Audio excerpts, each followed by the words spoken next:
Good afternoon, everybody. Welcome to Citygate VW Watford. Today, I'm going to speak to you about ownership of an electric EV vehicle. Please come inside and join me.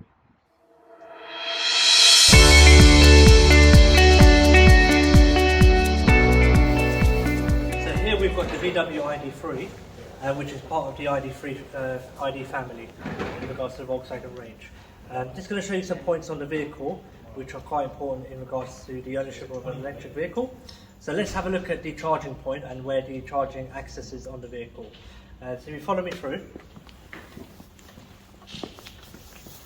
Now most of the ID range vehicles have a charging point on the driver's side and rear on this flap here. So you push it, you should then open up the charging connection point. And when you see this is the actual charging point. The original top part will be for your domestic charging, your home charging, and the slower chargers. When you remove this bottom part, you can then use the rapid charging. This is where we'll use the whole complete connection for rapid charging and the faster chargers. I'll come back to rapid chargers a bit later on. On my right hand side here, you can see there's a sort of wall box installation. This is where you can have fitted at your garage or your driveway, on your property, and it will allow you to charge your vehicle, let's say overnight or during the daytime.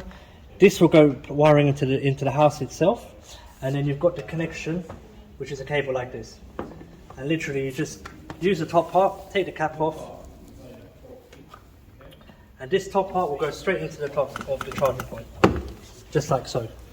And again, as mentioned, this will be your home charging or your sort of slow charging connection.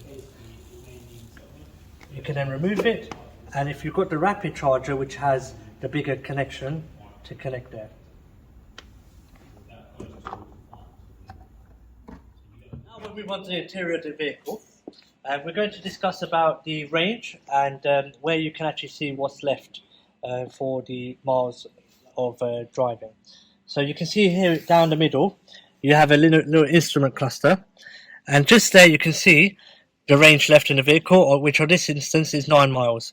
Okay, so as you're driving, this will go down, and depending on how many miles you drive, it will then alert the driver what's left of the battery range. Okay, so it's literally just down the middle, and you can monitor once it's fully charged, you're driving and you do more mileage. This will then act like your fuel gauge, but it will be the electric range that is showing you. Okay, and then also with part of the ownership of the vehicle, moving on to the entertainment system here in the middle, you've got a feature whereby you can use charging on the car for heating. So pressing this button here, you can set a timer for the vehicle to start heating up, like a preheat. So let's say you want to start it in the morning, say 7 in the morning. You can start the charging Monday, Tuesday, Wednesday, Thursday, Friday. And then once that's set up, once you get into the vehicle, let's say you leave your house 7:15, you jump into the car will be heated, preheated for you already. If it's a winter morning and your windscreen is frosted, this will help to defrost your windscreen, and the vehicle inside will be warm. You can also do a repeat on it for each day, Monday, Tuesday up to Sunday. You can also do one for the evening as well. So let's say you finish work at 6 and you wanted to start at 6:30, so start at 6 o'clock, but then by the time you're getting into the vehicle, it's then warm and ready for you. Again, this could be set up on the actual car itself, and you can also set the automatic window heating as well. So that will then warm up the windows itself. Now, all of the electric vehicles will come with their own cable supplied, and in this instance, it's normally kept in the boot of the vehicle. And you've got this nice little bag holder. Once I open it, you will notice there's a cable inside, which is got the 2 connectors on both ends, and this is the actual Type 2 charger, which you will find on your wall box installations at home, on your box chargers in petrol stations, on the public chargers. They both use the Type 2. connection. And again, one of the connections will simply go into the side of the vehicle, which we mentioned earlier, which is just up here. And the other side will go into the charging point itself. Now sometimes you can get a charging point installation tethered, whereby the cable comes with the actual charging unit. So you may not have to use this cable, but it's good to have that just as a backup. And it comes with all of our electric vehicles. There is now another cable you can purchase, which is called a 3-pin charger, and that will be the 3-pin socket for your domestic home wall socket into the vehicle as well. In terms of charging times, if you were to use the 3-pin charger into the vehicle, depending on the size of the battery and model, typically about 18 hours, maybe a bit longer for the bigger charging batteries on the ID3s, ID4s, ID5s. Something like this, where you've got the Type 2 charger, this will be a 7 kilowatt charging. So that's like your domestic charging on the wall or your public charger. They can take, say, about 8 to 9 hours to fully charge, and literally that will be overnight. If you're having a quick top-up charge, you can use those. And as mentioned earlier, the rapid charger, which is a unit whereby when you remove this, you can use the faster rapid chargers. They come in 50 kilowatts, 100 kilowatts, and now we even have 150 kilowatt chargers. And again, timings vary depending on the vehicle and the size of the battery. However, with the 50 kilowatt, it can take, say, a couple of hours to do a full charge. If it was to do the 150 kilowatt charger, which is the new chargers now that are now available at most service stations, they would do charging a lot quicker, say within 45 minutes or so to do a full charge. Okay.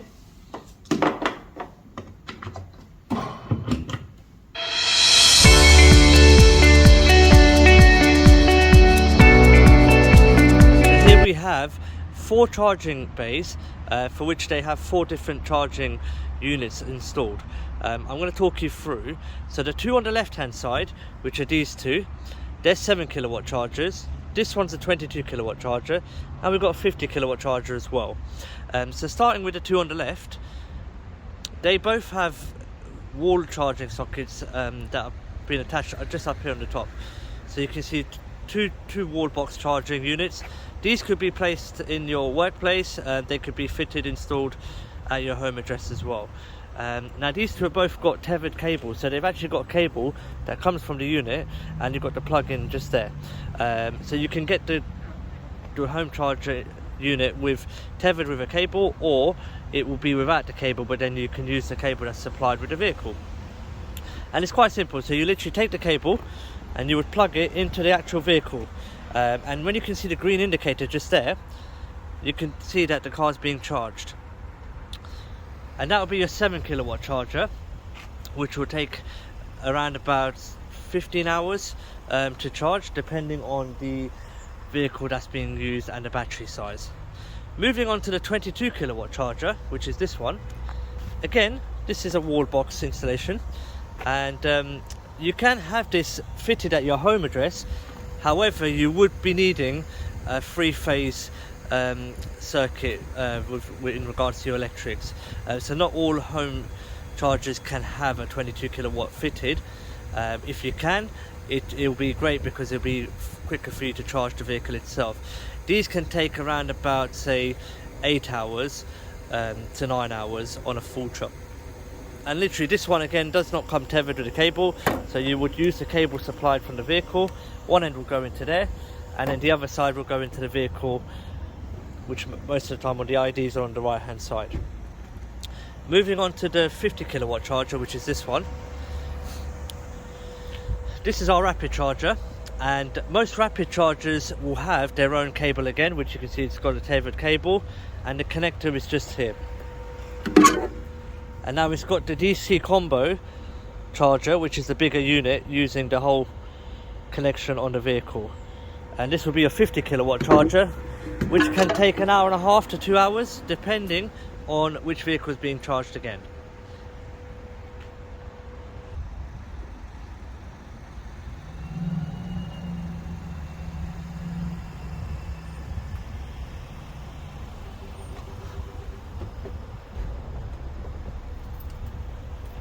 So now I'm going to connect a 50 kilowatt rapid charger, which we just got on this machine here. And again, you would open this flap here, and then looking at this little connector here, you would remove this, and you can see here that you've got the connection in here. So if you want to come around with the camera, and you can just see there.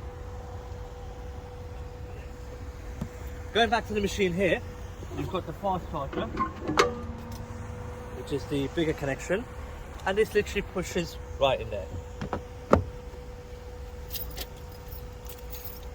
And then putting the card machine on, the car will then connect itself. And again, waiting for the light to go green to say it's being charged.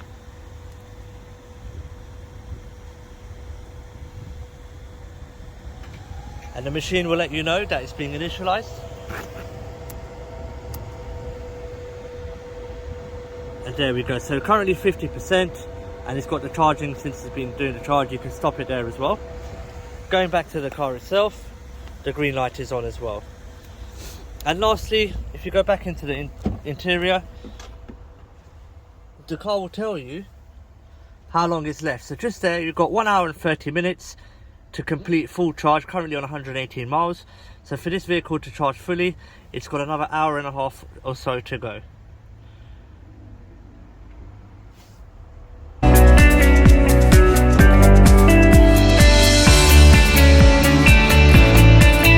So now I'm going to move on to the actual ownership of the vehicle itself with electric cars. So most people may wonder what impacts the range, you know, the battery performance and how much range you can get from a journey. So things like the driving style, and you know, if you're driving with a heavy foot, you push the accelerator quite hard, you will get the moments where you'll be using more battery range, a bit like a petrol car, because more accelerator, you're going faster. Same with the electric cars. You put your foot down the accelerator, you will drive harder.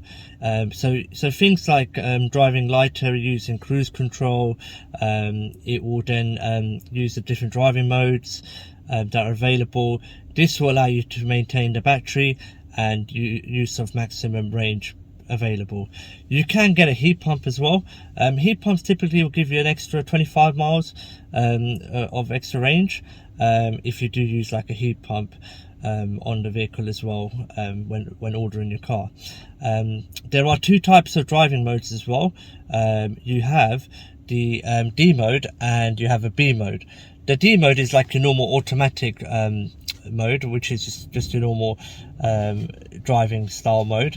B mode is more like a regenerative mode, so it will use your braking to reuse the energy back into the vehicle.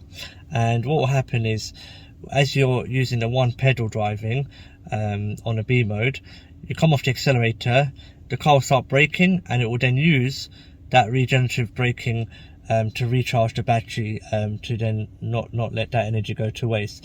I'm just going to show you where the D and B modes are. Actually, just on the top up here, so you can see the gear selector, and you've got written D and B, and literally just flick between the two. So when I change it up here on the menu here, it will show you D and B. So if you flick it up, it goes into D mode, flick it again, and then you can see it toggles between the two, D and B. And again, just switch it again to drive. Now D mode is more for, let's say, long distance journeys. You're going to be going at a constant sort of speed. Then you just leave it in drive mode. Motorways, dual carriageways. If you're doing a lot of in-town driving or countryside roads, smaller roads where you're doing a lot more braking in your journeys, then you would just flick it into B mode and use the one pedal driving, which is the accelerator. And again, come off the accelerator, the car will start braking itself for you. You can use the brake as an emergency, but the idea with the B mode is you can just use one pedal driving. And B mode again will be useful for journeys, say small journeys where you know you'll be doing a lot more braking in your driving. The vehicle also has autonomous driving, particularly where you can use the sat nav on the vehicle itself. It will detect things like roundabouts, cross sections, T-junctions, and the car will actually slow down for you. So it's kind of like a safety feature of the vehicle, and it will help you in your driving, which really helps. Moving on to servicing and warranty of the vehicle. So in regards to warranty, the car will come with its standard manufacturer's 3-year warranty on the vehicle. In regards to the battery warranty on the car, it comes with 8 years or 100,000 miles warranty. So again, just gives you that little peace of mind. In regards to servicing, electric vehicles currently don't need a service until every 2 years. So again, you have some saving there. You can buy a service plan. Currently, they are £239 for the first 2 services in a service plan. And again, along with the fact that the electric vehicles have 0 road tax, so you're not having to pay for road tax on the vehicle, and it's free congestion charge at the moment as well. So all of this adds to the benefits of owning a vehicle itself. It's also a benefit to use things like heated seats and heated steering wheel. So that means that you may not have to then use the auxiliary heater of the vehicle itself. Again, that will preserve your range as well. So just to show you on the vehicle, to the entertainment system just down here, you can then bring up the aircon unit and the climate control unit. So if you can turn off the climate control, however, what you can do then is you can press this button to put the heated seats on, and you've got different settings as well. Again, on the left hand side, if you've got passengers, you can put the heated seats on. Heated steering wheel is just there. Again, the use of that maybe during the winter time means you can have the climate control unit off, so you're not having to use the heaters of the vehicle, and it will preserve your range. And just rely on heated seats and heated steering wheel, and again, you can turn it down if need be by the touch of the button. Now I'm going to describe the Zap Map, which is an app that you can get on your phone, and it's got a lot of advantages of having this app. So if you have a look on here, what the Zap Map actually does is you can use the app to search for charging locations using the smart filters. You can plan your electric journeys. You can also share your updates with other EV drivers, and you can also use the Zap Map app to pay for EV charging on all the participant networks. You can also use the Drive for like Android CarPlay and Android Auto, giving you information on the move. So let's have a look and see what the app map actually does. So here we have the Zap Map. I've got the app open now. So if I zoom out, it depends where you are. You can see all of the charging networks available within your area. And as you zoom in, you'll see that the surrounding location, there's a Tesco Extra, there's one at the B&Q in Watford. There's so many different charging points. Now the beauty of this is you can click on one of those charging points and it will tell you if it's available. It will tell you what sort of charging connection it has as well. So you've got the Type 2 22 kilowatt charger, and it tells you how much the charging rate is, 50 pence per kilowatt. So this app is so useful in regards to helping you find your local or the closest charging station should you need it. It also has photos as well should you need to try and locate where the charger is. The map also has a feature whereby you can have a list of the local chargers nearby, and you can also navigate to as well. And again, it will tell you how long, 1 mile, less than 1 mile, and look how many there are. There's literally loads. It's all of your charging stations in the UK itself. You can also plan a route journey as well, and the Zap Map will allow you, let's say you're doing a long distance journey and you need to stop somewhere to be able to charge your car again. It can incorporate that along your route, so it advises you which stations you can stop off at, continue charging, and then carry on your journey. So that's the Zap App Map, which is available to download on your smartphone itself. The second app that I find useful for EV owners will be called the WeConnect ID. Now here's an example. This app is now linked to an ID5, which as soon as I go into the app, it will tell me what's the range on the vehicle. So currently I've got 245 mile range. It's got 99% charging rate, and you can also set the car to heat up you can do a preheat. Let's say you're in the winter time, I want to start the temperature in the car to heat it. You can choose the temperature and hit start. You can also do it for the summer. Let's say it's really hot outside and you want to do the air conditioning. You can do a lower temperature and start the car as well. This is all by the touch of the buttons on your app, so you can do it remotely. Another feature is if you click this one here, you can see, for example, departing times, where you can set them to allow the air conditioning to kick in the morning, certain times, so 7 in the morning, 7 at night. You can also see the location as well of the vehicle, of where you are. So current location is there. Should you want to know where the location of the vehicle is, where it was last gave signal to the actual app itself. So again, this is the WeConnect ID app, which I find very useful, and it will definitely help with the experience of owning an electric vehicle. Lastly, I'd like to say I hope this video has been very useful for you, and you've managed to take some information that's been found useful in regards to ownership of an electric vehicle. And I would like to thank you for your time in watching the video.